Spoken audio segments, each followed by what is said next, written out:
Welcome, everybody. I am Sean Bond of the PsionicLeague, and we have a wonderful guest on today, Geraldine Orozco. Can you tell us a little bit about yourself and how you found yourself into this amazing world and explaining all these immensely interesting but fascinating things that you talk about in your shows? Yes, thank you so much. First of all, thank you so much for having me and inviting me on this show. How did I get into all of this? It's been quite really a lifetime, really, of experiences in many different aspects, starting with interdimensional contact at a very early age, and then going in deeper into asking questions about our reality. I began meditating at a pretty early age, and that kind of equipped me with some tools to kind of deep dive into rabbit holes of the self, society, the meaning, the purpose of life, what we're here to do. And I think all of that, through that process, I created kind of a deprogramming process in which I found myself kind of leaving behind concepts of self, limiting beliefs coming down from family lineages, ancestral belief systems. And really, it took me all the way back to the origin of life here on this planet, to the point where I began to question, the role of the soul in the physical body. And that's where things got very interesting. In 2013, I had an interdimensional contact that was physical, it was conscious, and it really just completely changed my paradigm because I was introduced to my hybrid children, and I was introduced to a lot of information, the structure of the matrix, taking a look at how we are co-creating in a sense, and as well as all kinds of downloads of alien language that basically was to prepare me for things that I was going to do, because I was going to change my entire life in that moment. And that as a result of that experience, I had a tremendous opening. I started to have psychic abilities. When I was returning from this experience, I literally had burn marks on my face. I had this dots on my body, markings on the body. And, at first it was kind of unbelievable. I thought, did that really happen? Was it a dream? But when I went to my office on Monday, I'm owner of Bay Area Meditation. Here in San Francisco, we teach corporate meditation programs. I could see the entire multidimensional body of the people I was interacting with. And it was just a completely different new life that kind of was born in that moment, where I had to learn how to navigate, understand, and really do an in-depth study of what we are as multidimensional beings and how we function, basically, what our role is in all of this. So that's how it started. And it wasn't until 2017 that I underwent some hypnotherapy that really took me even deeper into these questions of the origins of our race, the evolution of our genetic lineages. And I discovered that our DNA is really holographic in a sense. Our entire system is holographic, and how that functions. In addition to information about these interactions with interdimensional beings, hybridization programs, and all that stuff. So that's kind of how I began. Beautiful. Yeah, I resonate with a lot of that. I've had similar stuff, and we can go on many topics as you branch them out. Okay. So yeah, we can start with a bunch of stuff with what you're comfortable talking about. Like, how was, can you go a little bit more into detail of the type of contact that you went through and the things they taught you about yourself that opened up that knowingness library in your heart? Yeah, so when I had this conscious experience,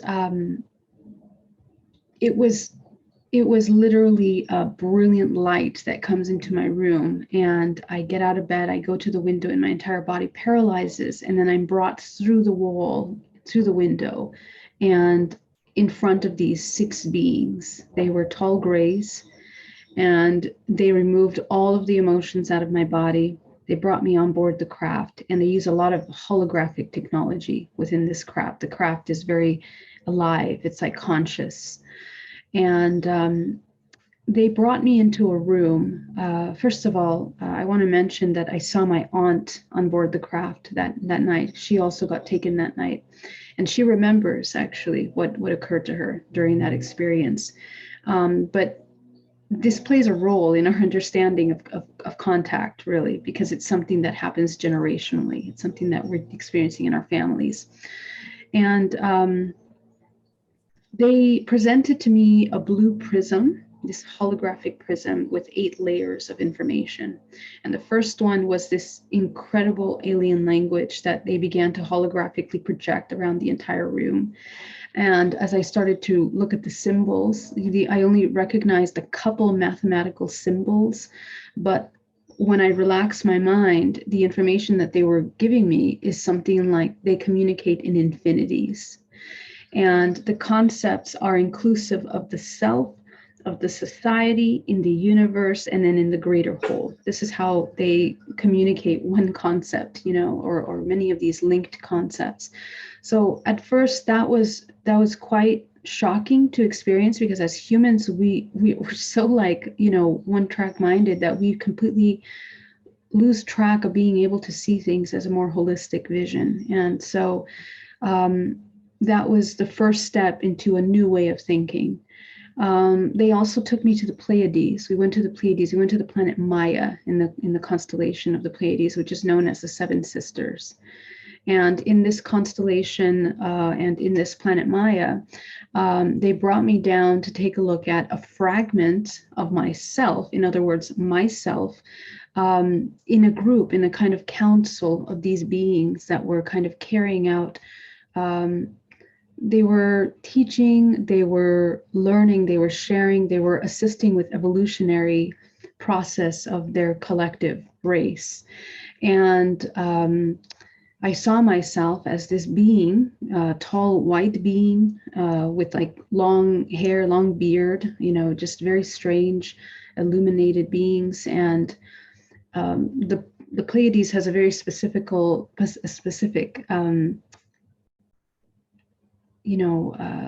earth. It's a very specific, it's like a purple earth, and it has like a pink and purple sky. So we would go to this different area.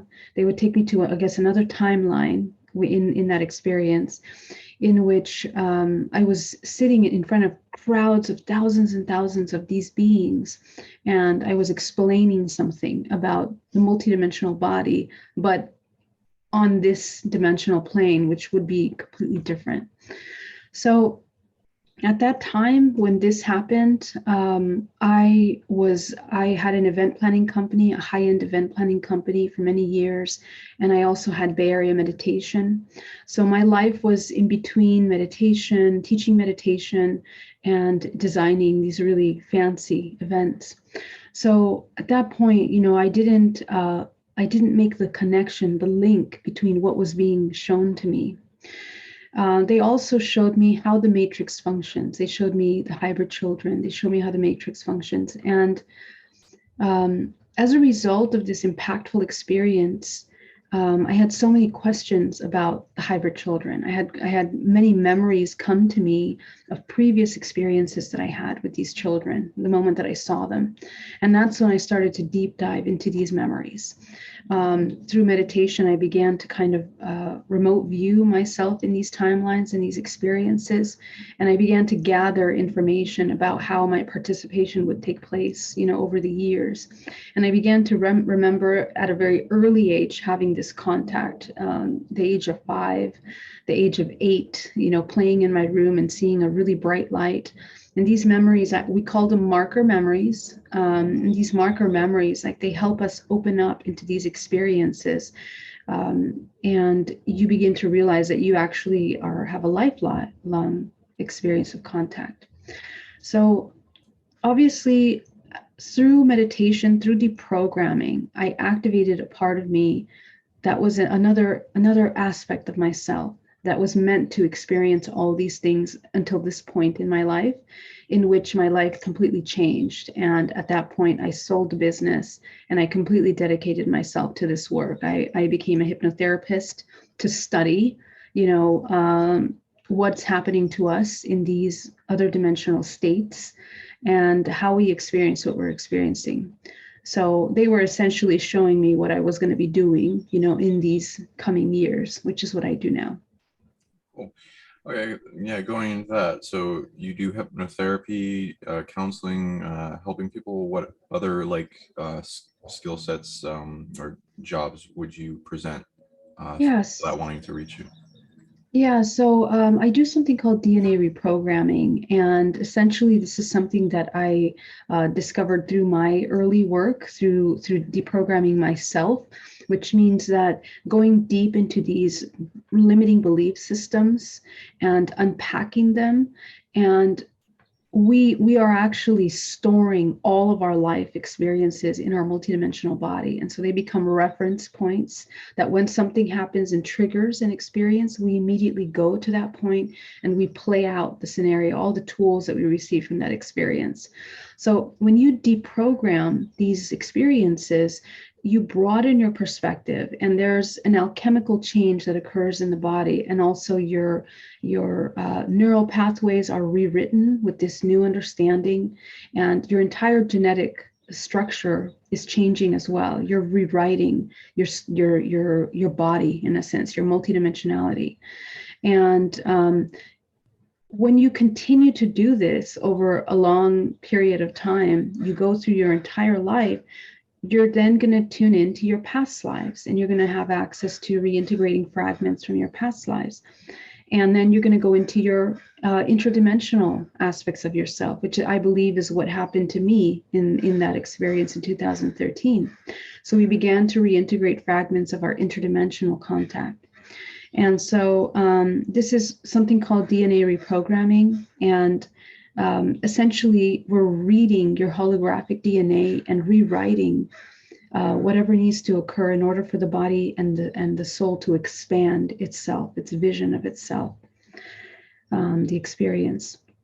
I like doing that too in my business, like track back categorizations of what is brought into this life of positive aspects that they want to know, like where something comes from, or negative ones that are like forming their habit patterns passed down to them, trauma, and then tracking back that for evidence of like what may have happened, what DNA lineages they hold as a super hybrid, and the rare stuff is the fun things to go in because it's like opening presents. Same thing with the past life, and yeah, I like that you do Exactly. that, and too, and more and more people are doing this. So do you um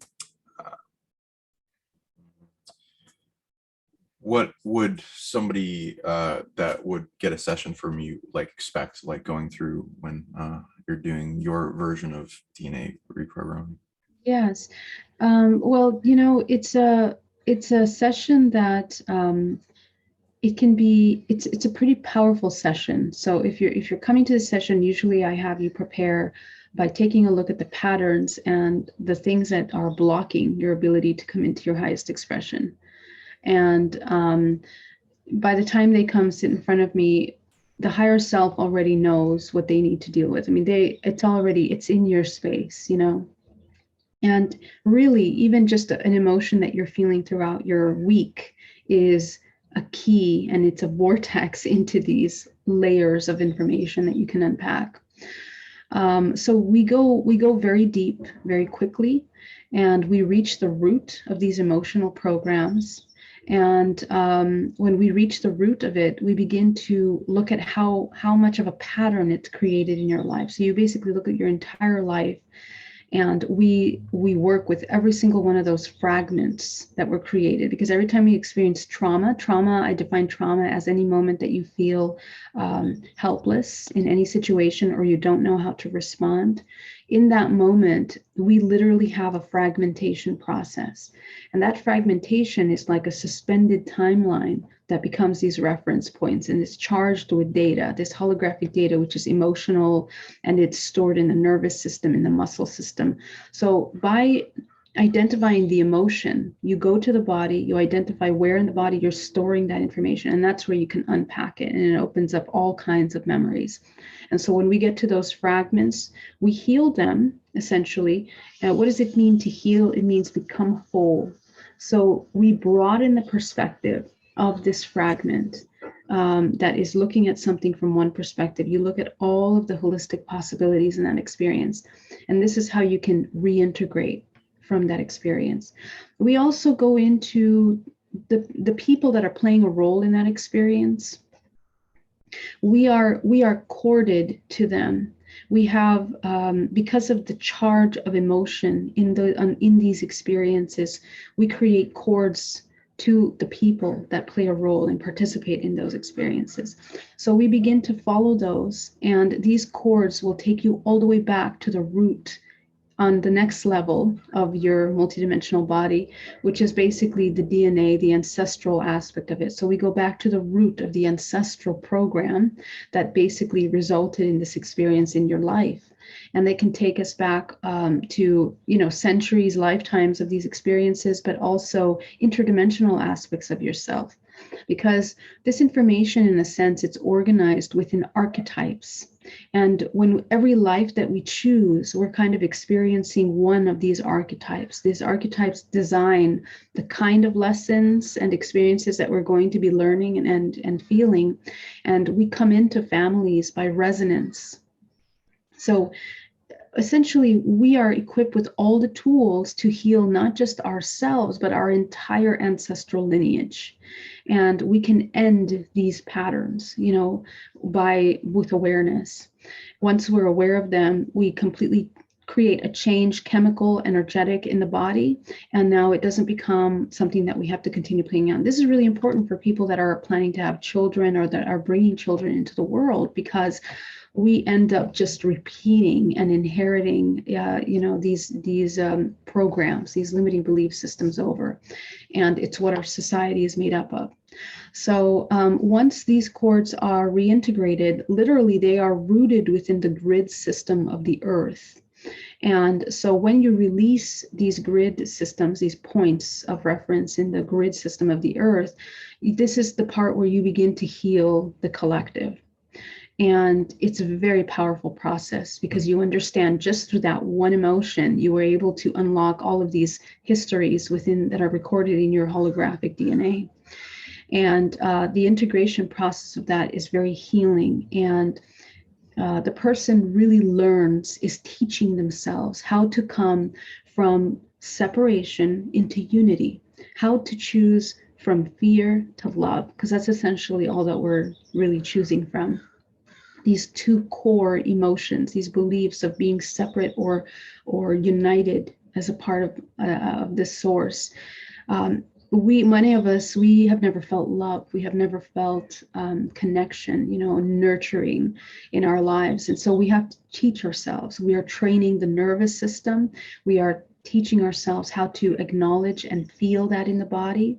And that process is incredibly empowering. It heals not just the physical part. People that have illnesses, are literally reversing these illnesses in the body, these imbalances, everything from weight gain to heart problems. I mean, all of these diseases can be addressed with this kind of work. So it's pretty profound work, and the person will experience quite a shift after the session and lasting results. Wonderful. Yeah, I also test the same stuff when dealing with healing yourself and how it affects everything entangled in the DNA. And it's like one of the purposes of humanity, and how we're the mesh of all these species together to eventually form all their abilities together to be a new level of evolution and divinity and path of emotions and love and all of this other stuff, to where we can make a snowball effect that affects everything else that we're connected to, and then everything rises up with us, and all the stagnant aspects of the universe too. Yes. Love that you put that into a really good way of saying that. I'd also like to talk about the interdimensional body tech. So as well, go into that as it's like different veils lifting, as different perceptions of the third eye going to operation, and each one can either be like a nice, immensely loving, crazy experience, or like scary at first, and then if you have the tools to like transmute fear and turn it into with unconditional love and face that, and then clear it out, because a lot of this world is got a lot of problems to fix, and with the dark versus light thing that's going on. But and that's why people are coming here in the hybrid children and the concepts of finding more and more creative solutions to these problems. And interdimensional bodies and everyone going into accessing more realms, dimensions, elemental layers of reality, astral, etheric, mental, dream, all the spaces that you can bilocate. What have you experienced as you've turned on these perceptions into your body tech? Yes, absolutely. And I love that we're having this conversation. I was early on, I was very interested in learning about the multidimensional body pretty early in my meditation work, simply because I was already seeing colors, lights, sensations, feeling the sensations in the body, and in dream time having incredibly vivid experiences, lucid experiences. But it really wasn't until I began to cultivate a very strong awareness in my everyday life that it started to bleed into these other states, whether it was in dream time or whether I am traveling astral, all of those things kind of were a direct result of my meditation work during the day. And not just meditation as a way of life. Literally, you are aware of yourself all the time. And what I learned after I had my contact experience in 2013, because now it was a completely different way of looking at the multidimensional body, because I could actually see in people's bodies colors, chords, the way that energy would, locate in one part of their bodies and where energy wouldn't be moving in the body. So all of these concepts of pranic healing and quantum healing, which I learned at an earlier time, now actually made sense. And even I would see where there would be inconsistencies in some of the things I had learned and what I was comparing with the physical body, how the energy is moving. So essentially our physical body, we tend to think that the chakras are just like these vortices in the body. They project out into our space, but really we have to understand that it's a projector of the reality that we're experiencing. And that when you really think about that, every single one of the layers, we are living within the root, the sacral, the solar chakra. It's a layer of the body that it's an interdimensional projectional screen, you could say, that because of the belief systems, the programs that we have, they basically create what we're going to be experiencing directly. And so if you think about that, if you constantly have limiting beliefs, fears, and anxieties, this is what you're going to be met with. And your entire system, your organism, I call it the organism, is basically in a resonance with this same kind of experience constantly, because you're basically creating that. And we usually don't even begin to have the conversation of free will until the person has learned to become aware of themselves, why you're having the emotions that you have, why you have the triggers that you have in your life, why do you respond the way that you respond. All of these things are essential to understanding what you are and why you experience what you experience. A lot of people have so many frustrations about their lives, and they're like, oh, I think I'm doing everything right, but still, I keep having these patterns. So this is where we need to understand the mechanics of our co-creation. Everything in this multiverse has this intelligent design in which information is self-organizing itself into these spiral-like functions. So the universe is moving in this way. The trajectory of the movements of the planets move in this way.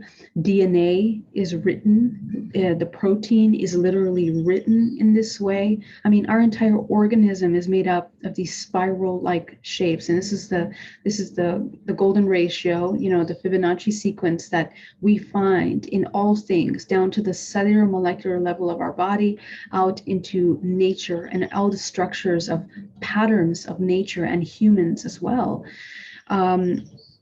So that being said, that means that there's a certain let's say, blueprint to how we evolve. And if we understand how that functions, we are constantly evolving, but everything is happening cyclically. So psychologically, in our physical body, we are accessing patterns of behaviors that have been passed down through centuries, through our bloodline, through our DNA. When the soul attaches in the physical body, it attaches to the network of this hologram, which is the DNA. And in that DNA is your ancestral lineage, in which you are coming by resonance to experience the cyclical patterns of this entire bloodline. So in other words, we think, do we have free will? Well, kind of. By resonance, you came into this lineage to experience specific things. If you break those patterns, then you can begin to access your free will. You begin to kind of choose what you're going to be experiencing next, but only then. Otherwise, we're just repeating things. We're basically in constant hypnosis, completely unaware of ourselves. And our multidimensional body is just an output of everything that is stored within it. So that's very limiting for the soul, for the experience, for humankind. And it also causes a lot of suffering, because you are continuing these little groundhog days, of pain. And we are also contributing to the collective suffering as well, because our actions and our life is coming from an unconscious collective hypnosis, programming, indoctrination of perception, compartmentalized perception of things, rather than co-creation, which is absolutely, when you really get into the understanding of what that means, you begin to notice that a lot of things in this world are completely inverted. I mean, completely inverted. Societal structures, concepts of family, concepts of yourself, sexuality, the roles that we play as humans, all of these things are very intricately inverted, and they create a tremendous amount of disconnect with what is true. So we need to literally deprogram from all of these belief systems. And what you'll find is an observer at the center of that observer without any personality, without any identity. It's a 0 point. This is the 0 point that we're reaching. And that 0 point of neutrality, emotional, mental, and even from the ego aspect of the self, it becomes neutral. This observer state now actually has the ability to see things as they are, not as we want to see or we're programmed to see. So these are kind of like the mechanics of the human when it comes into this creator state. And we begin to experience magic for the first time, because now you're tuning into a different way of creation. Your experience becomes intuitive, you're connected, and you tune in to the infinite source of which you are a fractal of infinite potential. And that's where you're playing now this earth game at a whole different level. Well said. Many things to go off that with too. Yeah, I like you talk about the reality projector screen and aspect of light interpreted by the brain. And I also like tune into that too when I'm trying to figure out how this reality works. And it seems to come back as holographic reality of light splitting infinitely, and perception of energy in the brain interpreted by multiple senses that were formed together as a super technology of this body that long before humans came into existence, of all the different organs that first came into existence, and tracking them back with what species, what planet, all that. And then all these holograms within holograms of like multiverse, universe, and galaxies with sources that create that and expand for life to come in and experience, and having rules, and then fractaling that down the solar system and the deeper layers of the hologram of Earth, which is like a very rare, interesting hologram. And yeah, and everyone kind of being, because time and space is if you could imagine like taking space out of the equation and everything kind of collapse into a singularity, and then be emanating same thing similar with time as it opens up for a perceived experience to learn from. And then that play out with Earth's time being different and all this stuff. But and then like each multiplayer in the game kind of having free will, but like ultimately being one and sharing together, and the bubbles of reality for free will to happen. And then that, yeah, like what you went into with most people when they're first getting into the game, they're not going to feel as free, and like what is destiny versus free will, and it's like it's both. I'd say, yeah, there's it's supposed to be 100 like really big free will, like as opposed to other universes I've tuned to.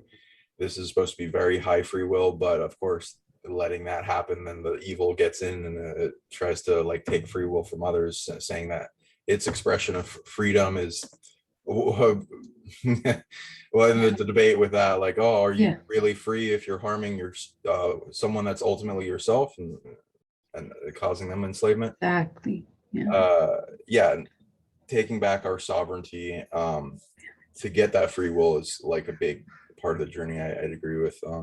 Let's see, what's the question? Oh yeah.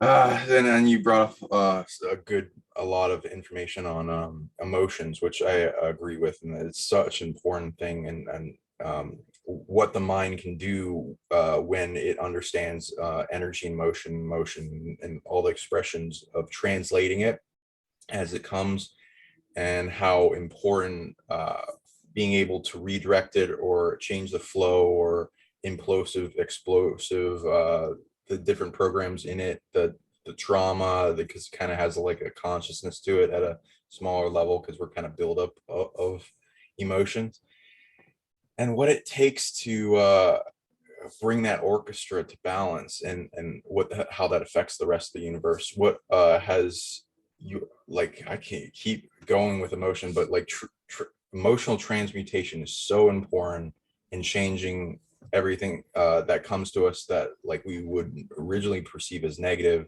and then turning into a positive. We all have the ability and authority to do that, and as caretakers to make the world better. What have you come across in your journeys of the importance of emotions and emotional transmutation and the effect it has on the world?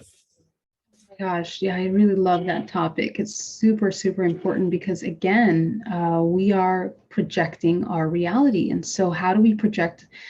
The body is functioning like a router. I mean, we are absorbing our experience 360 degrees. We are, taking in data, and we're like outputting all kinds of things. So, emotions literally are the energy in motion, as you mentioned, and so this is where the creative mechanic comes into play, because as soon as we start having an emotion, and emotions are multiple layers, first there's the thought form, the trigger, which is already, it's etheric, that happens in the etheric layer of your body, and then it goes into the skin, into the nervous system, and this is all happening before you even have an emotion. All of these processes, it triggers the nervous system, and the nervous system connects with all of the other systems of the body. Each one of the chakras, basically each one is organization of vibrational frequency in the body, and this vibrational frequency is storage of these emotion thoughts. So wherever we're storing these emotional thought patterns in the physical body, it'll become triggered usually, and also where we store trauma linked to these emotions becomes triggered. But all of this is occurring in such a subtle way that you're not going to become aware of it until you slow down and observe the process. But you pull from this data bank of information, and you have not even this second to decide whether you're going to use that energetic data to create an output into your creative field. And the emotion immediately begins to change the entire frequency of your body, and you become millisecond by millisecond, you're becoming in resonance and choosing timelines that are linked to this emotional charge. So if you think about that, there's a lot of things that are happening in that moment, and the power of emotions in creating is really that, again, we're either cycling through patterns of repetitive storylines and experiences, or we break the patterns and we come into a state of creation. And so the choice happens in that moment when you become aware of the emotion, because right there you can either choose to play out the response that's recorded in the body, or from there you get the information, the data, and you neutralize into a state of observation where you then just observe it as a tool of information that doesn't need to be acted on, but you then utilize that to create the experience. So from the multidimensional aspect, you're literally shifting in timelines in what you're experiencing. And it's amazing what you can do, because emotion is vibrational frequency. And I do a lot of training and work with color therapy, color frequency. Why? Because colors have frequencies, they're wavelengths, they're patterns of wavelengths. And the heavier the emotion, the slower the wavelength, the heavier it is. Literally, when we store those emotions or when we feel those emotions in the body, we slow down. And depending how much you're storing that emotion or how much trauma we have around that emotion, the slower your vortex becomes. This entire body is a vortex. And the idea is that the more neutral you come into, the faster you spin, your physical body spins. Why? Because that neutrality creates this lightning effect, a lighter effect, where you deprogram the belief systems that are linked to these constant thought forms of emotional charge in the body. And now you can become a more fluid conduit of life force. In addition to that, these very heavy thought forms that many of us are carrying around with us, like non-forgiveness, like grudges with people, angers, resentments towards the self, through unconscious belief systems, all of that becomes heaviness in the body. And so when we don't address it over time, it turns into illness in the body. So it's, that, and we're still just talking about emotions, because it's a frequency that solidifies when it isn't processed correctly. The most wonderful way to experience emotions, and I highly suggest that everyone sits with every single emotion in the spectrum of emotions, from joy to the deepest, darkest emotion. Sit with it, have a moment of a meditation, couple hours, where you allow yourself to feel every single one of these emotions and learn what kind of responses, what part of you triggers, what part of you is storing that information. You will learn so much about yourself. And the more that you sit with your emotions, what you'll notice is that the longer you observe it, the more its physical reaction will begin to dissipate, and you will be left with just pure information. And this is the valuable information that we have, where we begin to actually choose and what the output is going to be of your expression. You're literally choosing your frequency at that point, because otherwise you're just kind of like a puppet to the external experiences, right? And so your entire structure now becomes a state of neutrality and observation. You're observing things that are happening, things that you're co-creating, and things that are happening internally. So really, and then when you get into the higher levels of this, when you start, because we haven't even talked, and you touched on it a little bit, when we start getting into the higher dimensional planes, from the 7th to the 13th chakra, because in this current cycle of evolution, we have access to these 13 dimensional chakras that make up our reality. They are what project into the reality, and we navigate these dimensional planes through the chakras constantly. We're constantly in and out of these dimensional states. So in dream time, you're coming into these 7th up to the 10th dimensional plane, the Akashic records, where you start tuning into the DNA of the actual earth, all of these historic timelines, all of that is accessible to you.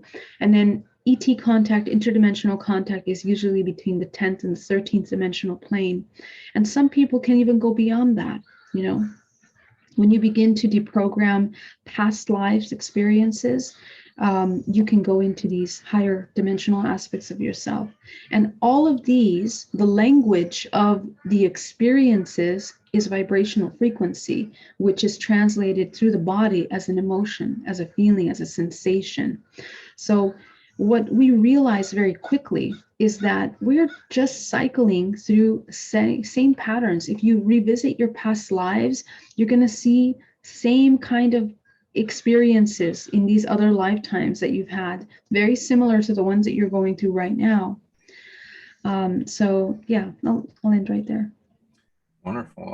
Yeah, and you talked about timeline surgery. I love making the timeline better, and like perceiving, like compare and contrast is also what I do, and seeing what shouldn't be there, like in the added on stuff or artificial or in lower vibrational emotion that's holding back a lot of its ultimate goal, which is to achieve the best possible timeline, growth, evolution, um, not just for us, but everything on the planet as well. And it often that's connected to as they put their chess moves in, and finding out what's not supposed to be there by seeing the blueprint of Earth's goal and sources and the source within us and the emotions that can feel into that. So how'd you get into observing timelines? Because that is a highly sought after ability, but not many people have the authority unless they earn it to go through that. So I think that's the key word. In a sense, you're earning the ability to do that, and it requires a lot of work, And when people hear that word, they tend to shy away. But there were days in my life that I've spent up to 9 hours a day in this meditation, because when you start following these patterns, it's unbelievable. You can go back to your ancestral lineage. I mean, I saw entire cities and societies that I was linked to through these thought forms, and it's a very powerful process that I highly recommend people to take the time to do, because really that's when you even tune into the potential of life, in my opinion, because deprogramming is really the tool of sovereignty. You won't be able to experience full governance over this little fractal unless you have studied it and you understand what it is. And because everything isn't a fractal, you're a fractal of infinite consciousness and infinite potential. We are just exploring self-similar patterns of the same. So within the cell of your body is an entire universe. Within your organism of your body is an entire universe. Within our families is a universe. Is literally each family member has a vibrational frequency that makes a collective whole that's in perfect harmony and balance with that structure of reality. Okay. In society, same thing. And we're born into the countries, the cultures, the races, the physical aspects of ourselves all play a role in what you have the potential to address, And then this goes into another topic, which is really interesting, of the hybridization program, because what I've discovered is that once you unpack the human experience, you realize that you have, let's say, alien DNA, which means interdimensional fragments of yourself that make up who you are as well. And so the other side of that is that you begin to access that information of your hologram, yourself on these higher dimensional planes, 10 to the 13th dimensional plane.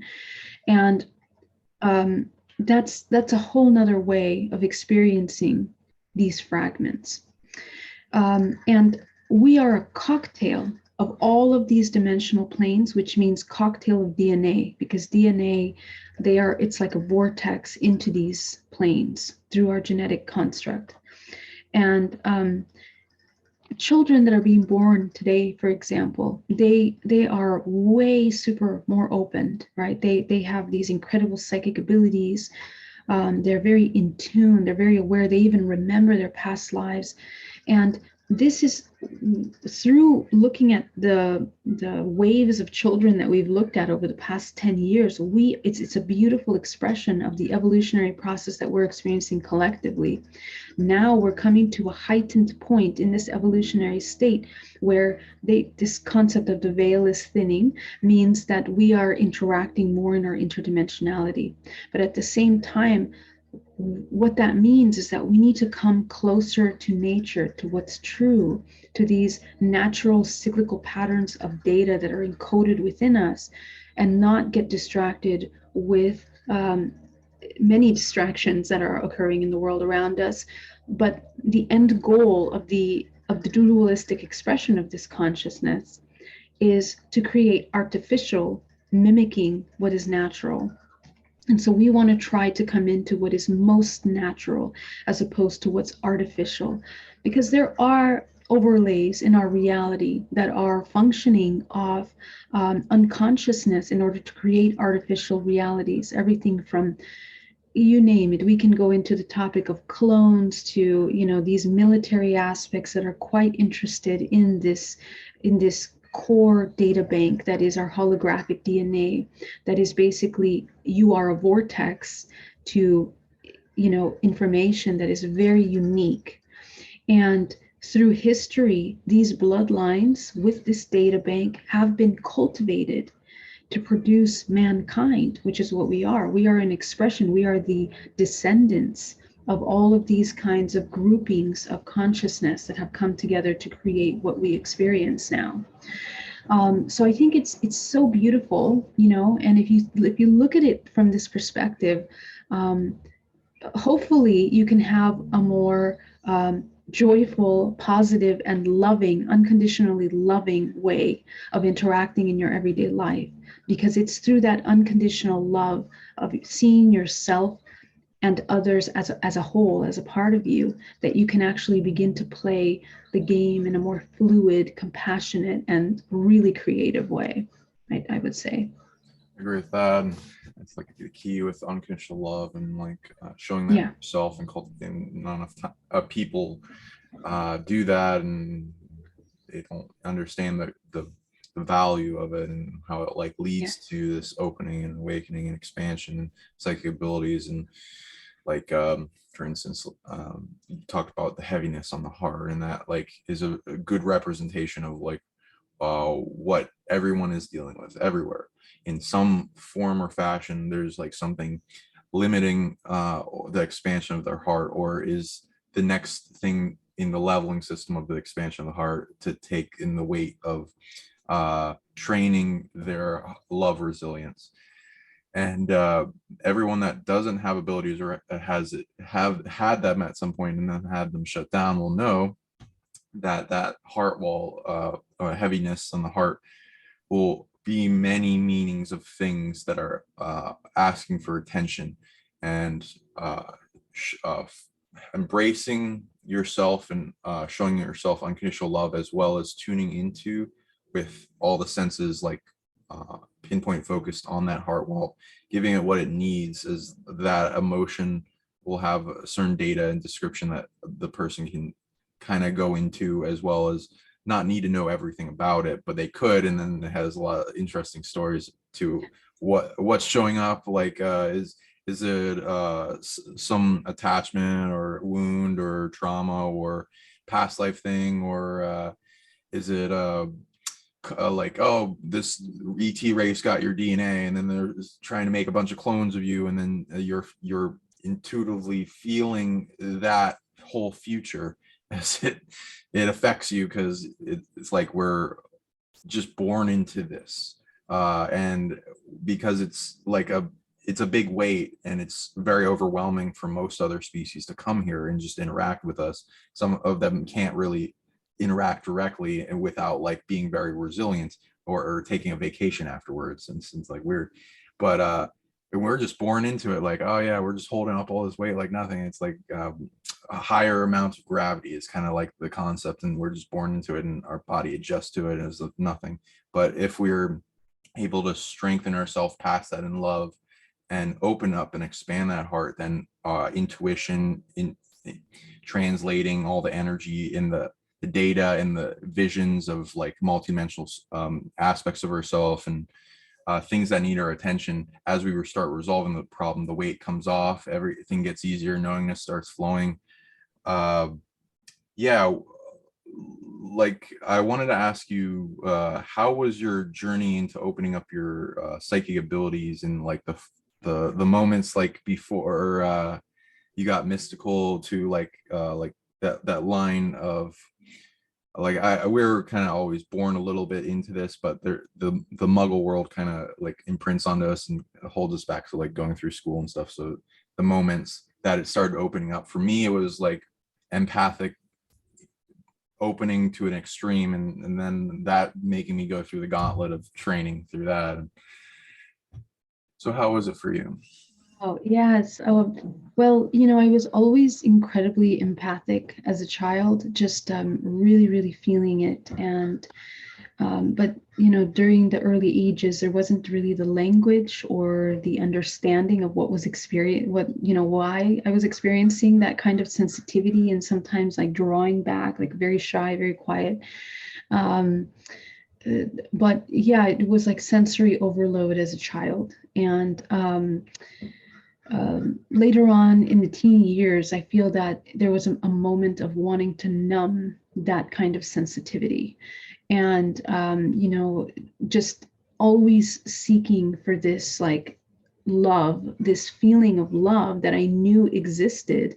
But it was like, where do you feel this from? Not even from mother or father, were you really feeling that? So I think the incredible journey was when I decided I'm going to explore what love really is.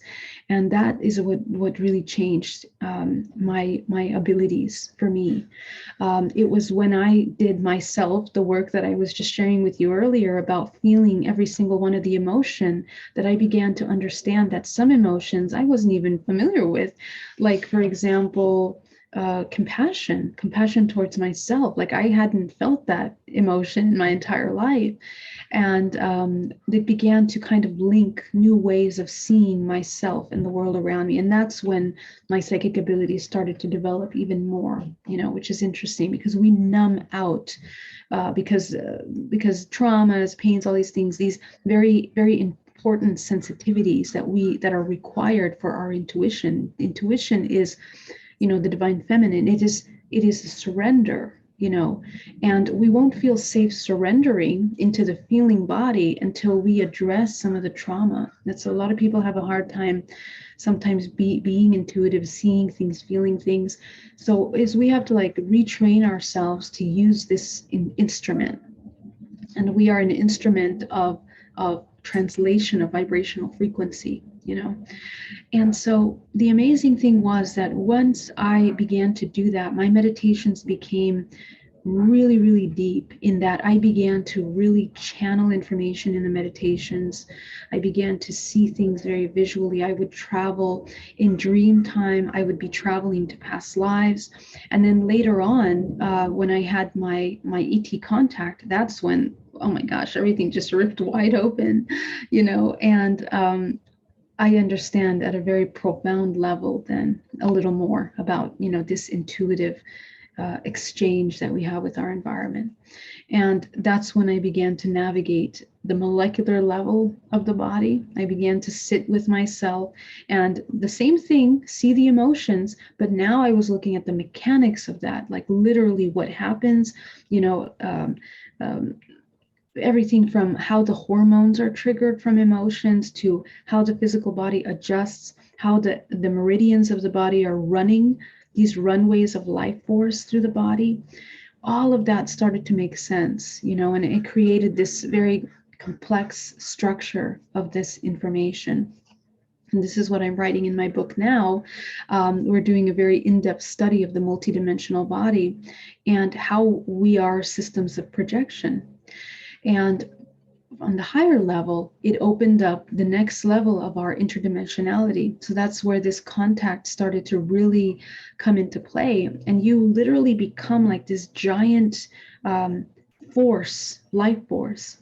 And many things in our universe are very interested with life forces like this, right? We create everything, but as we become more aware, parts of us want to meet us, want to meet us. So we end up meeting ourselves on many other dimensional layers. And similarly to your early awakening of learning how to navigate the unknown in everyday experiences, we have to learn how to navigate the unknown on these higher dimensional planes. So it's like we continuously continue that learning, that experience. Yeah. Absolutely. Yeah. And glad that you talked about your experience and growing into this. And yeah, the training ourselves to be able to handle every opening up and lowering of each veil that comes into our perspective as our heart expands. And yeah, like going into my experience, like as it all opened up, as if all senses were one. And if you work on that unconditional love and expansion of that heart eye to be able to perceive more, all these experiences come in and sync up with knowingness and who you are, remembering, things start contacting you, you become aware of everything that comes at you, and even light and dark, and being able to a keto or a counter or a redirect, or if something comes that is even evil beings perceived, they have like a reason they came evil. And if you find, Right. if your heart is strong, there's like, the light and going into divinity and the divine feminine, birthing that, and then there's the resilience and being able to be strong, like against the darkness outside yourself, as you make both that and the masculine and the positive aspect of dark to unite, and the growth grows tremendously with that, because then you can shine your light unapologetically and get it brighter and brighter, and have it to where it positively affects even those darknesses, because you have the ability to intuit into what they are, who they are, what they went through, their traumas, the things that are holding back their heart from feeling one with the entire universe. And as they feel that again, they're empathic again, they start getting changing personality, they see you as an ally, then it changes their whole being, and it's like a locomotion of effect. And we can have that turning on the light throughout the universe of all these places that need it the most, but it needs the challenge of both a light and the resilience. So I'm sure you face adversity while you were growing, because it's good to talk about the light tremendously, so kind of like dark back and forth, but to those that are experiencing the extreme heart walls of negative emotions that are holding them back, what do you recommend for them based on your experience? Yes. Well, the interesting thing that we're now having to address, which is interesting, is that people are now, because they're doing this work, are now more open to these interdimensional experiences. And what that means is that we need to always come back to that state of neutrality, of observer on all these dimensional planes, whatever you're doing. So just as you said it, which I love the way you just said that, that you see it's unconditional love is what is the key to all of this, to being able to navigate all these dimensional planes, because you see yourself not as yourself and the other, but you see yourself as one. It's you're meeting a fragment of yourself. And once you do your own self-study, you can recognize immediately in another their journey and why they ended up in that place, the darkness, if it is darkness, and this allows you to come into a state of compassion. That's the key. To be able to reach a state of compassion when you're seeing this darkness, whatever it is, because for people that are light workers that have been doing this a long time, I mean, we know we encounter pretty sometimes dark things, and we need that because we need to know how to navigate. We need to know what that is in order to even be of service to another, whether that's the dark aspects of our society, of our race, all these things. We go through these dark nights of the soul, but we need to teach ourselves to go and experience that separation, and then teach ourselves how to come back to unity from that separation. And I think the best way to do that is by feeling unconditional love and tuning into the compassion. um, Ultimately, we're here to experience duality, right? So the mastery of these dualistic expressions is the mastery of yourself and your projection, what you're going to be experiencing. And I think that's what it comes down to. It can be as simple as that, but in that, there's a lot of different things that can occur. But we'll just leave it at that. Absolutely. And with those pressures that we face, and coming with unconditional love, just like all those that are listening out there, like if you're dealing with a lot of darkness, it's like hug yourself, Yes, cultivate it, like literally. love, like Yeah, there's a light that's always on no matter what, deep inside the heart. I've even felt where feels like it gets extinguished when like some demons attack or something, sure. but it doesn't ever actually go away. It can go down to the size of an atom, but it doesn't ever fully go away. The perception, maybe it is, and there's like so much lantern kind of like layers on top where you don't feel into it. But as long as you kind of can censor into your source connection, the origin, which is how masters attain peace, going back to the origin, the center of themselves, Yes. and start cultivating it like it's a fire. And you can use breath work, you can use laser point focus, you can use feeling, you can use all the tools in your empower yourself, remembering that you are ultimately everyone, even the thing that might be in opposition that forgot. Remember, your love can overcome everything when you get it to a certain level. So cultivating that like a fire that gets bigger and bigger, that you're more powerful than anyone has ever told you. And anything that would attack you, especially because most dark enemies have lost their authority in most of the realms, and they're stealing it from other people. So they're probably stealing authority, and you can regain that back by cultivating empowerment, confidence, like a growing star inside you that gets brighter and brighter. And Right. that each one of these evils that are coming our way, they're usually younger than most of the light Yes. spirits, and they've been abused. There's some traumatic thing even at birth, and their light shut down. They're not creating their own energy. It's like there's a crying child deep inside them, curled up in a ball, that's like shielded up because it doesn't want anything to in.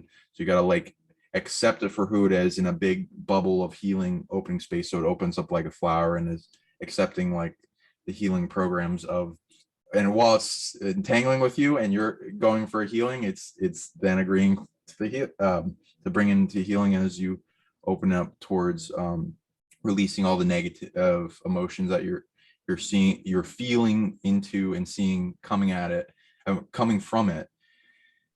It will, like, a lot of evil is like 50% on average, crying child within, then that shut itself down because of like some big darkness that came in that challenged its light, then maybe stole its light or shut it down or whatever. And then its goal is to make that light bright again in the face of large amounts of darkness in the environment, which is the tests of a lot of places, and make it so that because those beings then have all their awareness and greater tech shut down, so they're not able to tune into everything and know how things are really working, because dark likes to abuse that through projecting fear so that it gets us to not believe in ourselves. And then fear will be that a lot of like the unknown or what we don't understand, and then hate towards those things we fear because we want to protect what little safety or remnants of ourself we have left, or our, the wounded self trying to heal itself again. And we want to protect ourselves, so we hate those things, or that's what evil is doing. And then it like builds up with that for so long, and then having to fight battles is like, that's the consciousness that people would be dealing with. So when you transmute hate and into love, like the hate explosion to the implosion of love, and hugging it as you center into that aspect of yourself that reflects the rest of the universe, that thing that's coming to you in the heart. And then transmute the fear into something that it's a lot of root chakra empowerment stuff. So you can do a lot of defense, safety, offense, all the things that you need to make it so that you feel strong again once you're like shrinking down that fear with love. And then the sadness, it when you reach the core of the being sadness, that may also reflect in, because everyone has like parts of themselves that have gone through intense sadness, especially with loss of love, or parts of themselves or wounds or all that, and healing into that, like you're hugging it as like inner child work and giving it what it needs. Care, it needs a lot of care and support and unconditional love, and that starts to make a remedy to those things, and you just unite with more and more of the universe and get faster and better at it, and then you end all wars, and even the dark sees you as a benefit to it, so then they stop harming you. And but there's motivations behind everything, and we can all track these back, so just to help you guys. What Oh yeah, I love that. what have Thank you you so come much. across in your journey with that? Yeah, no, exactly. I mean, I had to go through all of this exactly, in order to understand that. And one of the things that, I want to add to that is that basically it's judgment. We judge things and we want to compartmentalize them in good or bad. We want to categorize them in good or bad. But one of the key things to changing these perceptions is that we stop judging and defining things as good or bad. It's just neutral. When you see things as neutral, then you don't need to even feel those emotions. Our entire nervous system, because of the lives that we've had, we're so traumatized we're programmed to respond to things in certain ways. And sometimes when we take a step back and look at that response, we realize, hey, is that really what I really feel though in that moment? Or am I just programmed to respond in a fearful way when I have this kind of experience? So the interesting about that is when you identify that, you realize that you have that choice, and you can see this experience as neutral, and you can neutralize the emotions. And this is the key to coming into compassion. It's the key to coming into unconditional love. And we experience that expression even when you look at how this universe was created, of this dualistic aspect of evolution. It's an aspect of this infinite potential that wanted to experience itself as individual, as separate from something. And so all of its fractals within this structure are experiencing that. They're experiencing separation. The separation is an illusion, but you experience that separation temporarily until you find yourself as a whole again. And you realize you are one with absolutely everything. And essentially, there's nothing outside of you. It's all inside. We're projecting, we're creating that. And everything that we experience is a projection of that internal self and belief system. So, the human experience, it's a magical journey, and we have to remember that it happens in cycles. Sometimes I have clients that they get very disappointed and frustrated and upset that they have to continue learning the same lesson, like in different ways, But that's why it's constant lifetime of embodying unconditional love. And it's not an emotion, it's not a feeling, it's a state, it's a vibrational frequency, it's creative life force that you're tuning into.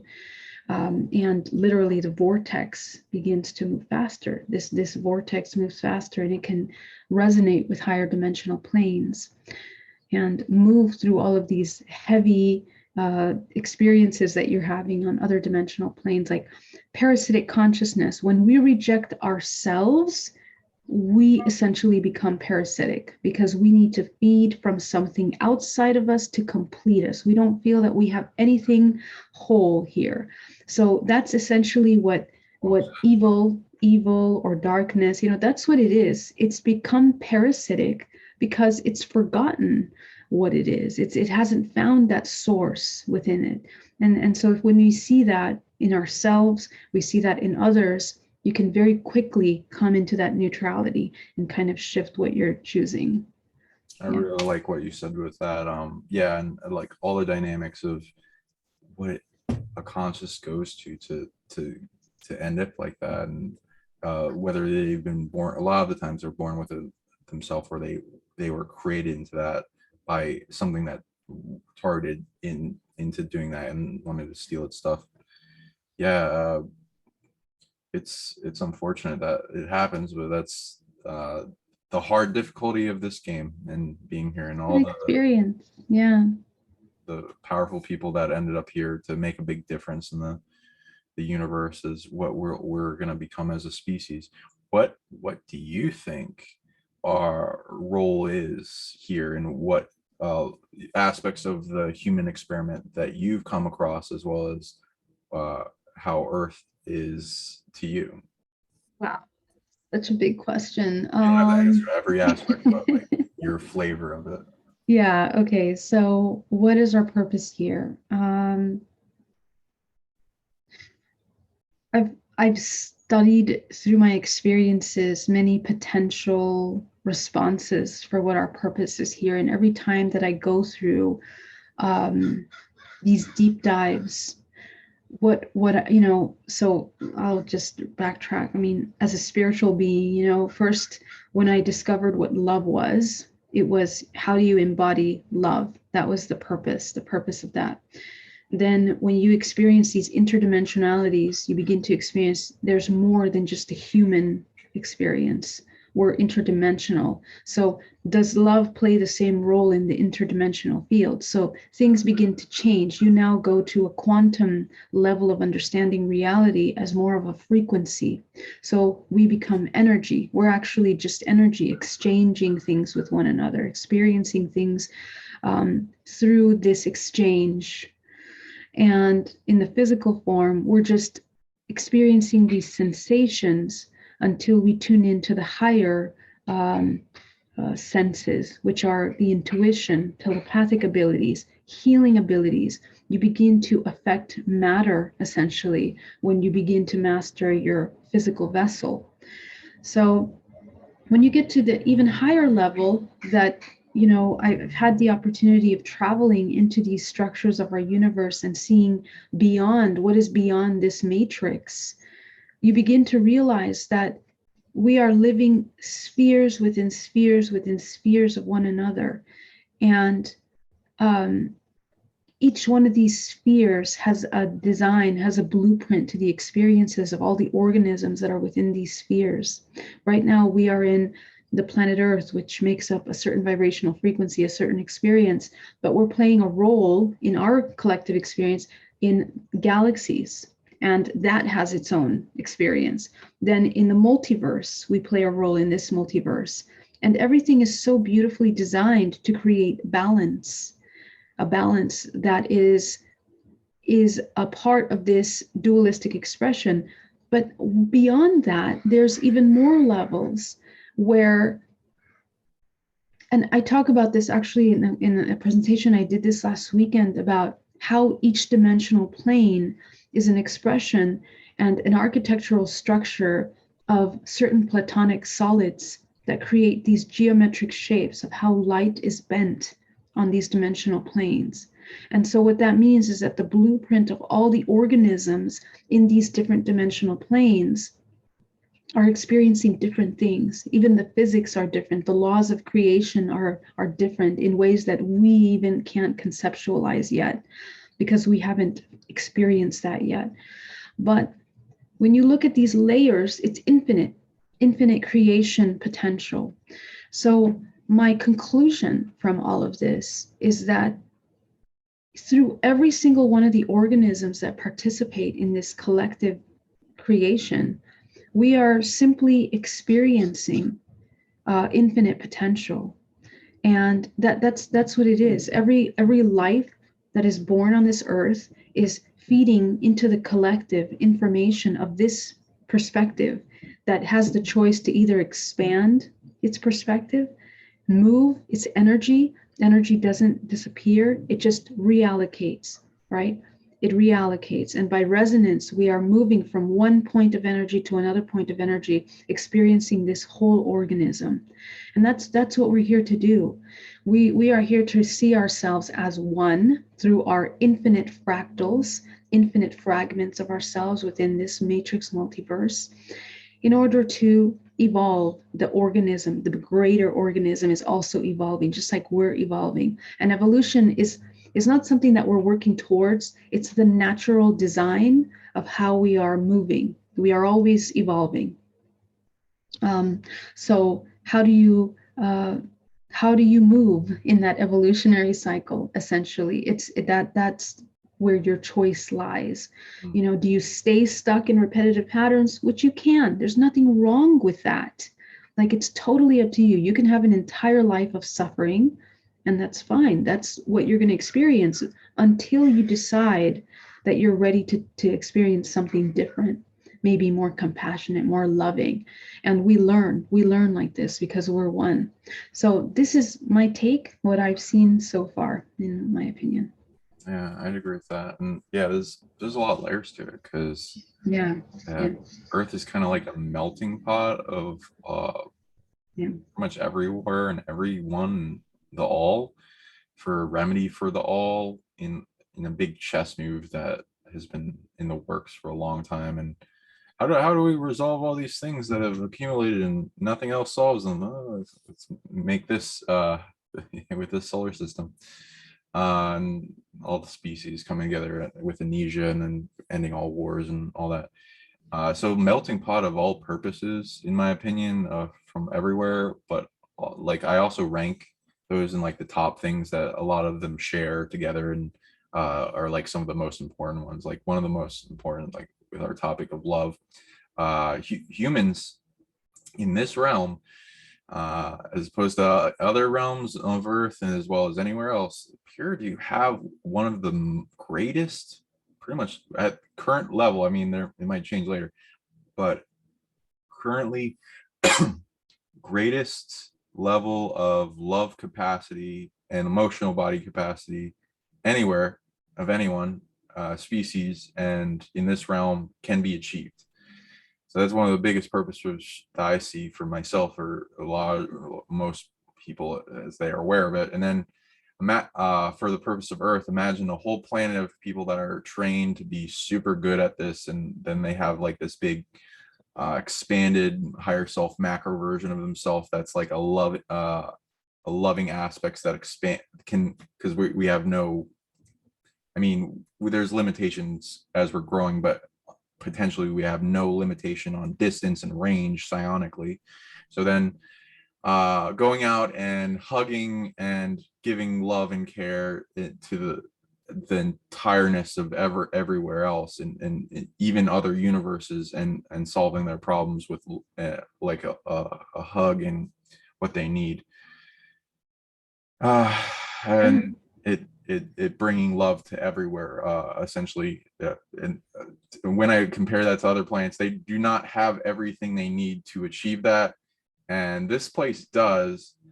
And that currently that looks a little bit of a horror show in some places, but it's all the weights that's going to train the love to be that level of expansion. So if we let the wave thrash over us, it feels like suffering. But if we use it for like what it is, and know all about it and the nature of reality, which is magic, we can become that greatest surfer, and it propel us to a whole new level of creation and creativity. Yes, agreed. Beautiful. Yeah. So going into the hybrid children thing, what have you come across in the concepts for what some of the different factions that are adding their genetics have in goals? Like, I've been like, there's super psychic children being born around the planet, and like there's books about it, and like kids that can pass through walls, and teleport, and see with any part of their body with their eyes closed, and telepathy and vision tech and all this kind of cool stuff. What have you? Yeah, so in terms of hybrid children, so is the question, why are the hybrid children being made, or in the factions that you've come across, what okay. are some of the goals that you've gleaned there? Yeah. Okay, got it. Yeah, so I personally have been a part of 4 different hybridization programs, one being a terrestrial program, which involves the government, and the other 3 being one reptilian, one Pleiadian. And these are all an example of different frequency expressions of the same program, which is to create new organisms that are a combination of genetically modified DNA. Now, what is DNA? Our DNA is a holographic data bank of information. In 1 tablespoon of DNA, you can fit the entire world's history. So if you think about that, how much information do we have in our body and what is it doing? Only 2% of our DNA is writing the protein to create this physical hologram. The rest of that, we still don't understand in our modern day science. But when you look at the quantum aspect of it, the multidimensional aspect of it, this is the instruction manual for the rest of your organism. This is how big you are. Your human body is only 2% of your entire organism, which is multidimensional. And it's within these multidimensional planes that we are, which is the chakra systems of the body, all the way to the 13s, that we have our what we can call extraterrestrial DNA. I call it interdimensional DNA. And so since the beginning of time in Mesopotamia, let's say, and even before that, because this is just a very simple example, but there have been many cycles of everything here on this earth. And through the evolutionary timeline of these genetic modifications, certain bloodlines have been preserved through history. And we see that in royal families. We see that in very specific bloodlines that have preserved. And what happens when they preserve the bloodlines, they reinforce certain traits in those bloodlines from that genetic inheritance. And we are basically a cultivation of these bloodlines that have created our entire human race. In fact, just 2,000-3,000 years ago, you and I have a relative in common. So we are related. We have an origin on this planet Earth. This is the hybridization program. We are the hybridization program. We are a product of that. And we are descendants of lineages of genetically modified DNA that's interdimensional. So we have ET aspects of ourselves that run in our families. This is why contact runs in the family. This is why our children are born with these incredible abilities, because as we are collectively evolving, every organism that is designed, that is created through this cocktail of DNA, has specific traits to continue the evolutionary process of all family lineages. Now, the family lineages are, the way that we see that is oftentimes people will see councils of groups of beings. And that is like a holographic projection of everything that you are made out of. You're made out of all of those ET bloodlines. You have them in your family, and you have these traits available to you. What are they representing? Archetypes of consciousness, spectrums of vibrational frequency. So the organisms that are being created, and some of these organisms that are created are falling in darker agendas, which are the destruction of life force, the inversion. They are literally created in order to be dissolved, because there is a life force that is feeding into parasitic consciousness through that program. On the other side of the spectrum, you have very, very high vibrational organisms that are created, which are meant to be reinserted in the reincarnation cycle in this matrix multiverse to continue the progression and the sustainability of this matrix multiverse. There are also other non-physical manifestations of these kinds of hybridization programs that they don't even manifest into the physical. It's an essence of consciousness that's created as well. And this can be used for many different things, good or bad.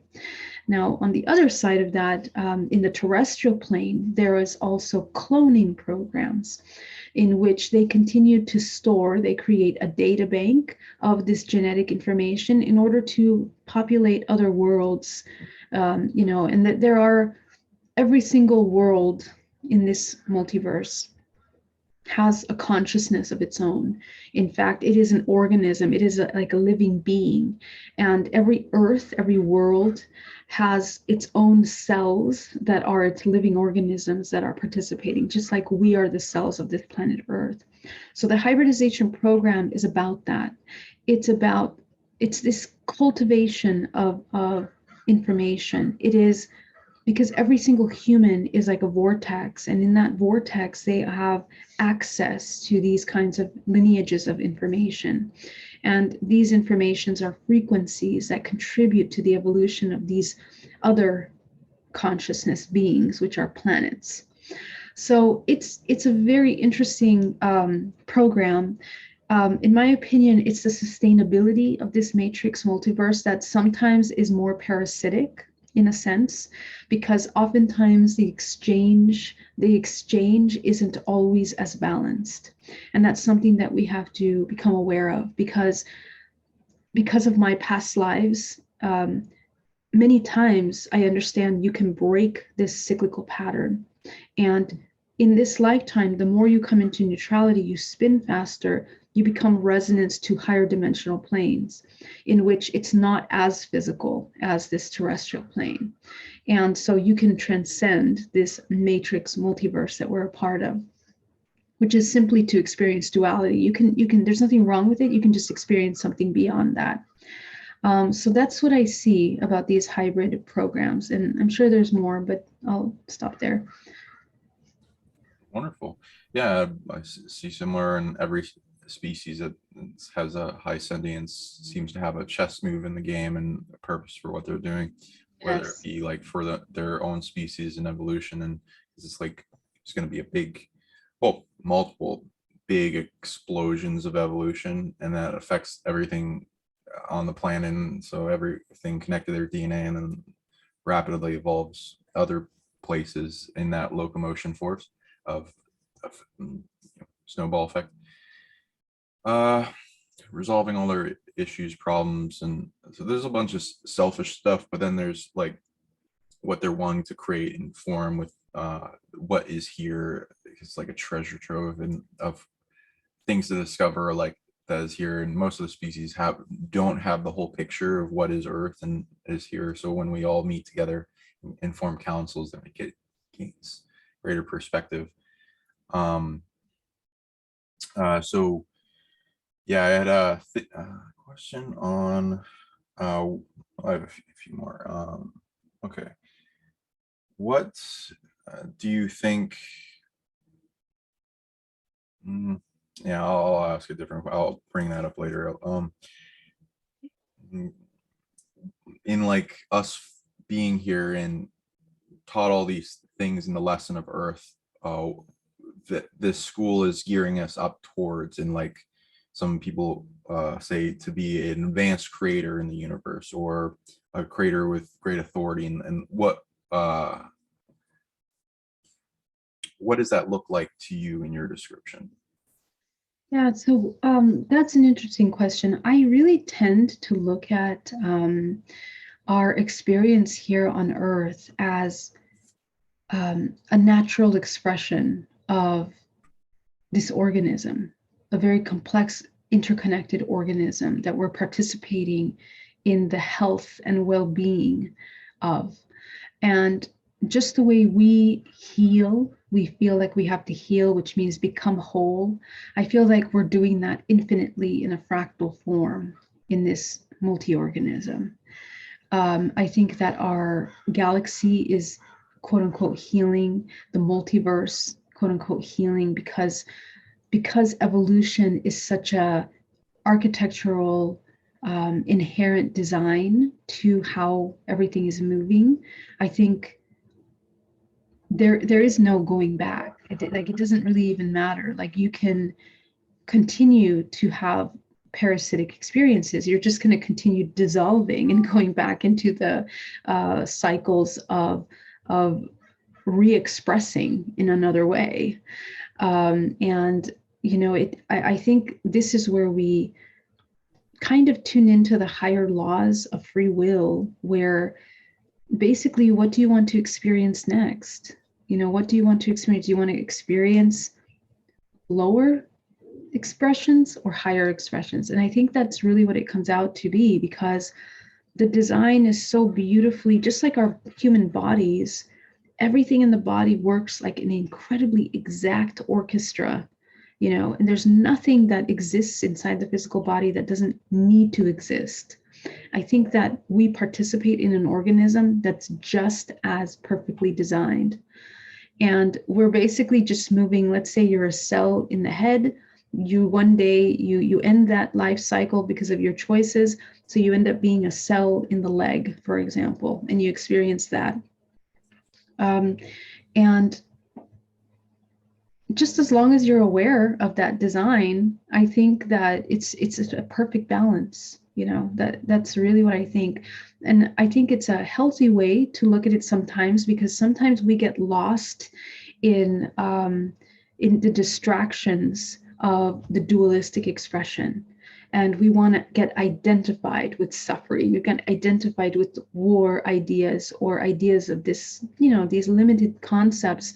When we look beyond that, you realize, okay, we're just experiencing it. And that non-identification, that detachment from those things gives us an opportunity to experience even more, I think. So this is my perception. I hope it makes sense. Yeah. So what are like your in evolution and ascending and growth on this planet, what are some of your goals that you're wanting to reach? Yeah, I think that it's a state of being in constant unconditional love. I'll say that from the emotional perspective, and to become, to me, I made a decision many years ago to surrender completely and to be of service to the collective. And what that means is that I said, universe, work through me, use me to be of service to the highest good of this organism. That's basically what my intention is. And so whatever that looks like, in whatever form that is, to shed light, to educate, to hold space for other organisms to be able to come into their highest expression. I think that's kind of like the idea that I would like to experience, through this fractal one vessel of my collective, at this time. For those that are going through suffering and pain and based on the manifestations of what's around them, and they're wanting to make a difference in their self, their own life, and then eventually the surrounding environment and then the world, those that want to be creators and earn the authority to create and manifest a better timeline in the progression of them seeing what happens next in this world. For those that want to bring it, that want to influence on the tug of war of light and dark of what manifests, those that want to feel empowered and know what they should focus on to bring it towards the light, what do you recommend more in manifestation for the planet and themselves? Yeah. So I really like to look at the detailed aspect of all of these mechanics and really get deep into them, because there are things that we need to understand. Number one, it's the emotions. And number two, you understand the mechanics of creation. I think it's important for us to understand the mechanics of creation. But to simplify those things in a nutshell, just for an example, I wanted to share something with you, but I'm not sure I can find it right now. Anyway, there are levels of being a creator, okay? And when we are in a state of separation, fear, helplessness, we are basically, we're at cause. We're just cycling through karmic cyclical patterns. So the more you raise your vibrational frequency, what does that mean? It means many things. It means, first of all, you're spinning faster, you're clearing yourself, you're deprogramming, you're addressing the traumas, you're doing that inner work that needs to get done. And through that inner work, you're teaching yourself compassionately to fine tune this instrument of creation. You are an instrument of creation. And it's the cultivation of awareness, emotions, energetic, the mastery of these systems of the body. And the training doesn't end in your everyday life. You continue that training in dream time when you're traveling the Akashic realms. You need to train in these because ultimately, when you come to death, where you're at emotionally, vibrationally at the moment of death will define your next potential experience. And so if you're in a state of suffering and sorrow and regret and anger for everything you've had in your life at that moment, literally you're going to be incarnating right back into that similar frequency that's in resonance with you. These are the laws of creation. Resonance is the key. Everything that you're in resonance right now with your emotions and thoughts is creating your next moment. This is fractal design for all things, your children, the experiences with your children, the life that they're going to live, your families, all these things. It's the same thing in death. So we need to think about that design and notice how much power we have in choosing every next moment, so that by the time you get to death, you have cultivated joy. You're in a state of bliss, of harmony, of unconditional love, so that when you detach this awareness to the physical fragment of yourself, you can experience something way more expansive. And I guess you could say that's the success, quote unquote, of yourself as a fractal experience in this multi-organism. This has been studied for centuries through many ancient cultures, practicing for death, preparing for the afterlife. And it's the mechanics of this instrument, which are learning how to spin your vortex faster. And through the death, you become a vortex that now leaves the body into the next. And the design of this energy, how it moves, it's like a DNA strand, just like everything else in this universe. We leave the body, we come to this point of singularity, that what is it called? That neutral point of high singularity, I guess. But then you go into this next experience and next experience. So that's how we transfer from one experience to another. Nice.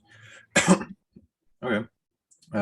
So what is your you said you do hypnotherapy.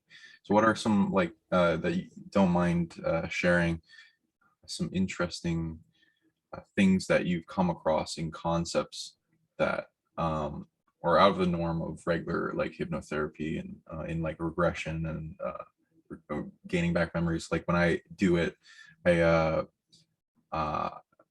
track back, besides if the person wants to go into specific stuff, like what's holding them back or from goals, and I'll have them develop a questionnaire of all that, and then for we bring them down in trance, and then track back some energy signatures of what is coming in. And sometimes there will be ET visitations that have temporal dilations or memory wipes or amnesia, all that kind of stuff that comes in.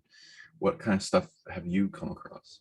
Oh my gosh, we could spend days talking about the stuff that comes through, because as you know, the beautiful thing about hypnotherapy, and when people come into these hypnotic states, you access pure form of consciousness. It's not usually tainted by emotions or fears, so it comes in very fluid forms of knowledge, and I would say, it becomes wisdom, once these sessions are over, because they literally experience these things that they're seeing. So everything from traveling to different planets to understanding the complexities of consciousness, to going into different races and looking at their historic evolution, different potential timelines of creation here on Earth, as well as other planets, alternate universes.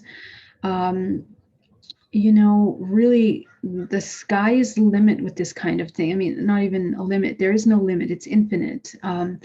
My regressions are public. Everyone can see them. They are. I was regressed by Alba Weinman, Misha Johnston, Barbara Lamb, for example. And in each one of these sessions, and I think it's because of the deprogramming work that I was able to do, I tuned into all this information that I never heard before. I mean, I was saying words like Nephilim and Anunnaki, which I've never in my life heard before. And this is the most beautiful and interesting thing about these kinds of hypnotherapies, that you tune into the Akashic records, which is the data bank of this, infinite consciousness of global history, global consciousness, the collective unconscious. You start tuning into that, and you can what it speaks to and what it says about ourselves is that we don't even need to look outside of ourselves for information. Everything is within us. Everything that we need, the way that we need it, the way that we need to hear it is within us.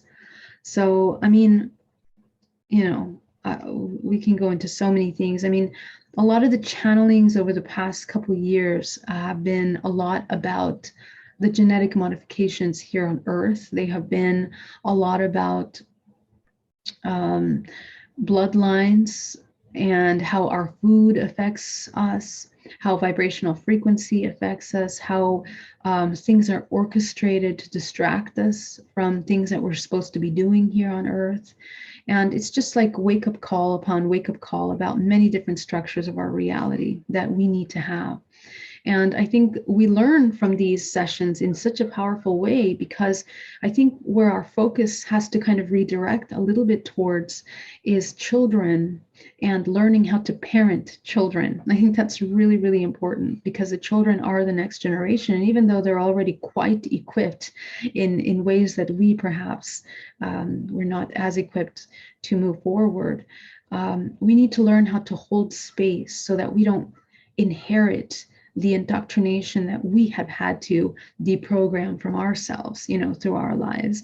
And that's something that I keep seeing in these sessions as very important right now, holding space by being an example, anchoring source through ourselves, and then becoming that beacon to those around us, and I think that's kind of like the biggest message that I keep getting in a lot of these sessions. Yeah, I agree with that. And the future is important, especially looking at it and how this culture is horribly geared towards all these self-defeating things that like harm the children, and yeah, like the national debt, and like how we're pushing that on to the next generations, and we're not paying attention to the power within children, and that innocence and that spark of divinity within each person as they're born, and the fetus, and as they're coming out. It's like their unlimited self, and the innocent inner child I often refer to as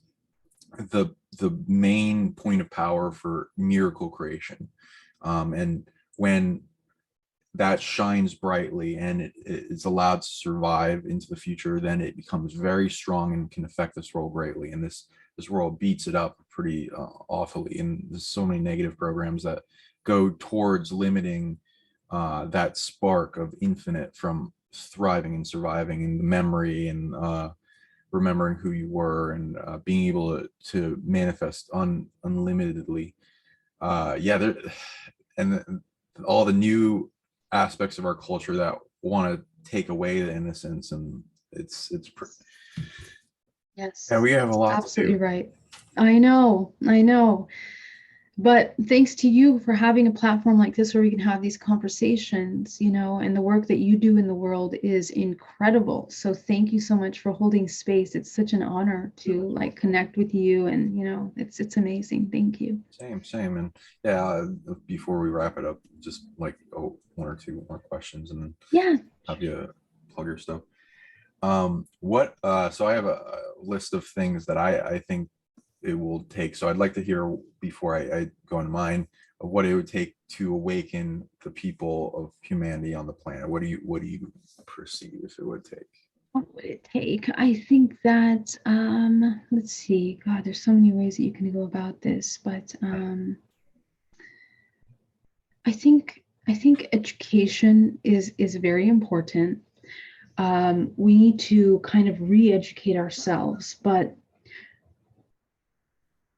the thing is that education, yes, we can host all kinds of seminars and courses on how to do all these things, but it's everything is inside of you. So it's just please take time to sit down and meditate and meet yourself, and through the hard work that you're going to do, cultivating a practice of meditation and disciplining yourself to meditate is how you teach yourself what love is. Just that in itself is an act of love.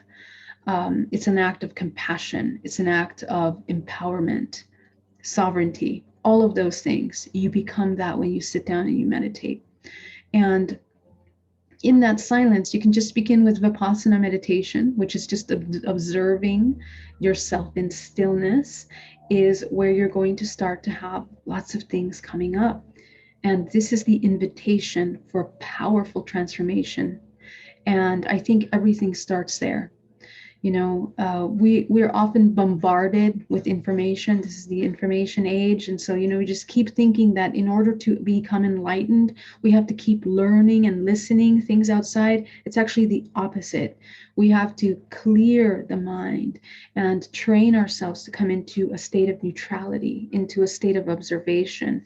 And then when you do that, it's the mechanic of the body. You come into this, you expand your light, and you can anchor source through you, which is infinite information. You have everything available to you, and I experienced that myself. So I know that this is the result of meditation, and everyone can achieve that. You can achieve psychic abilities, you can activate healing abilities, telepathic communication. And this is what our society needs now, because instead of having to depend on technology, which is going to want to merge with human, like in the physical, we're going to go into this transhumanist phase, opportunities, we need to cultivate the technology of the organic, which is our intuition, the telepathy, the healing, all of those things. We each have gifts in those areas. And so we have to find them, cultivate them, use them. This is how you can be of service to the greater whole and evolve quicker, hopefully. I agree.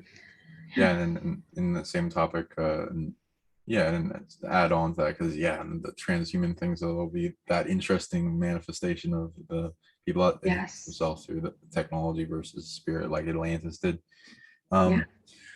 So there would be like things we can do in physical action and locomotion of gaining collectives and everyone greater numbers working up towards the awakening of humanity and the 100th monkey effect. There's also the energetic things everyone can do it as they see and the problems within themselves and then become proficient at resolving those and then resolving them around the planet. I will narrow it down to like a fair amount of the percentage of big locomotion effects would be in people mastering awakening versus sleep energy, and Right. that being around kind of like different aspects of people's souls as they want to have more of themselves come into awareness and on coming online, like waking up. So and being inspired or inspiration of being in a place where they are oriented to being in a spiritual attitude and seeking and stuff. Any form of remembering, deja vu, weird things, dreams that come forth, and whole other realities that poke holes in the perception that this is all that is and the mundane world, and we should just accept it. And as people break out of that and they shine their rebellious energy towards the direction where it's supposed to be, and that helps becoming a lot. When I read this, I was like, oh yeah, of course, this is a big percentage of it. People's hearts becoming attuned to understanding truths versus lies, and Yes. so much of people's awakenings is going to be based on betrayal and of what they thought was true, and Right. having to realize that most of our reality is full of lies, of perceptions of kings, the victors of wars, and painting of history, and breaking through that as that intensifies within our as we do it in ourself, as we heal that in the collective, and then that permeates to each individual as they're waking up and they're becoming more questioning of everything that goes on, and that doesn't quite sound right, and then they do the investigation, and then that propels them further and further into getting that thing that inspires great happiness and activation in our DNA, which is truth. Also Yes. psychic coming online, intuition stuff that does yeah, quite those are the things that will make more awareness spur up. And then like the 100 monkey effect, and is if there's like a big with like how mind control works with our government, like govern meant to control the mind, like that, it wants to be a link to, as if our collective consciousness is, if you were to imagine it as a body, and then it like for the whole earth or a territory or whatever you want to do, and then they're like trying to govern the whole brain and take control of that, and there's like all these branches and links into that one brain that connects all other brains through our species, and they're trying to limit it from rising up into great intelligence. Same thing we've done for the one heart that connects all hearts, or anyone that is good at a particular healing, and everyone is good at something, and there's reasons for all of you being here. You can master that within yourself, and then learn how to do it for the collective representation, and then help a locomotion effect that then will spur to everyone else. And I see that as That's right. I love that. Thank you so much. That's amazing. Thank you. Do you have any intuition that hasn't been talked about on what you think memory is? And then we can wrap up the show. Memory. Okay. That's interesting. Well, the thing is that when we think of memory, I feel like we think of time as a construct of measuring or recording perhaps time, but time is not linear, as we know. In fact, we're experiencing all things simultaneously. So I think what memory really is just accessing our multidimensionality, which are points of reference, vibrational frequency that match us to fragments of ourselves that are similar experiences, similar expressions of vibrational frequency. So I think the language is frequency, and we see ourselves as, it can be fragments of ourselves that are experiencing interdimensional aspects or past lives as Queen Elizabeth or something like this. These are we're kind of organizing frequency and experiencing, through those reference points within the body.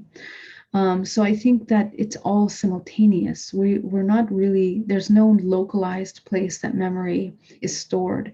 That's scientifically proven. We are a hologram, and within the hologram is an interconnected network which stores the information from the physical to the etheric aspect of the physical body.